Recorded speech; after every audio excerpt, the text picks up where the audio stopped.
An alliance representing more than 1/4 of the world's economy, BRICS, has now doubled its number and is set to expand further. Presidents of Turkey, Azerbaijan and Malaysia, for example, have already expressed their readiness to join the growing alliance. What is drawing countries together and what is behind its rapid growth? Balzhan Samigulina interviewed experts to know the details.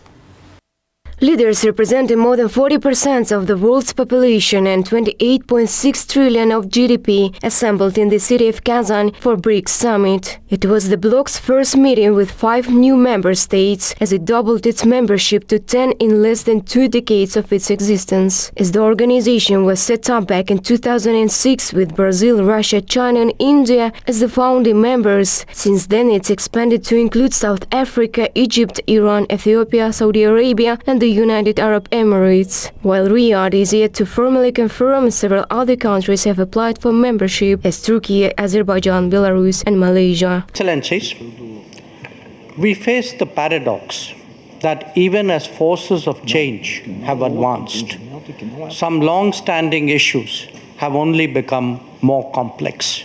In the light of its expansion, the BRICS leaders adopted a joint final declaration with a focus on providing partner status to new members. The group said it cannot ignore the demand for the organization membership in the Global South, but should not rush to expand to remain efficient. In addition to the group members, over 30 countries were represented at the summit by high-ranking guests. Among them were UN Secretary-General Antonio Guterres, Palestinian President Mahmoud Abbas, Turkish leader Recep Tayyip Erdogan, Indian Prime Minister Narendra Modi and Chinese President Xi Jinping. Experts said the bloc's expansion showed its growing global importance as the voice of Global South, but admitted that BRICS was still an organization that focused more on economic issues in comparison with NATO and G7. Former Goldman Sachs chief economist Jim O'Neill, who coined the BRIC term in 2001, commenting on the Kazakh summit, said that for BRICS member states it would be relevant to pursue less tariff-based trade and emphasized that cooperation between China and India on significant issues like bilateral trade, climate change and global economic matters would change the organization's perspective. In this regard, O'Neill noted that such cooperation could pave the way for these countries to take on greater responsibility in global organizations and challenge the dollar's dominance. However, the moment is still not around the corner, he said.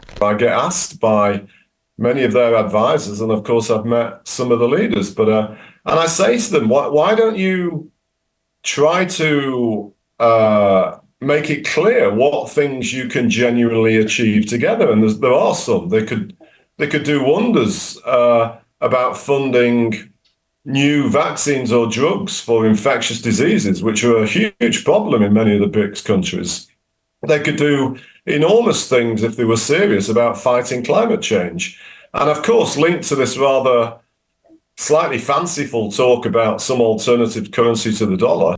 Kazakhstan decided not to rush to join BRICS ranks yet, even though it was closely monitoring the organization and evaluating potential integrations based on its national interest. Experts highlighted that Kazakhstan's position to participate in the summit but not formally join reflected a careful balance in its foreign policy strategy. They noted that since Astana already collaborated with the founding members of BRICS through other platforms like the SCO, EAU and CIS, there is no currently need to join it. This measured response aligns with the country's long-standing commitment to neutrality in foreign policy, as pointed out by Bekjan Sadyrov, head of the Department of European and American Studies at the Kazakhstan Institute for Strategic Studies. And even though the association opposed organizations like the G7, NATO and the UN, middle powers like Kazakhstan could keep committing a stance of neutrality in the alliances without needing to make a formal commitment. Воздержание от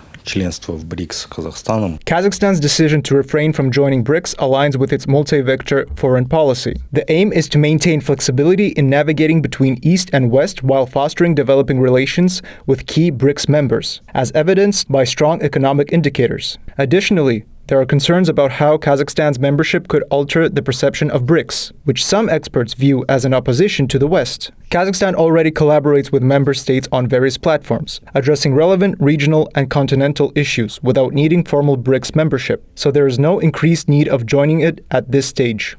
Speaking at the expanded meeting in Kazan, BRICS leaders agreed on the need to accelerate the establishment of an independent global financial system, adding that current international bodies such as the World Trade Organization and the International Monetary Fund should be reformed in the line with the expanded representation of developing countries. Member states aimed to adopt a new payment system, namely BRICS Pay, as it was perceived as an alternative to the dollar system. In particular, it would connect national payment systems and eliminate the need for dollar conversion. However, experts remain skeptical of any attempts of global economies to dollarization for several reasons. So if we are to look at the three proposed mechanisms of stopping the increasing hegemony of the US and the dollar in the global economy, and we would say that it's not very effective, BRICS, at bringing about the de-dollarization of the economy. We don't see that in the great functioning of the contingent reserve arrangement.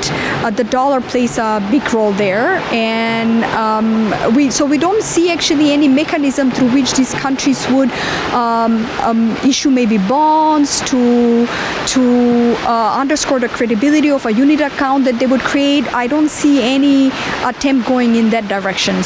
Experts said that the BRICS summit in Kazan was the beginning of the formation of a new paradigm of global financial trade. It cemented the idea of creating alternative institutions independent from the West and served as a platform for wider discussions among the member states without rushing into full-blown commitments. Baljan Samigulna, Nuray Asalbek, New Time.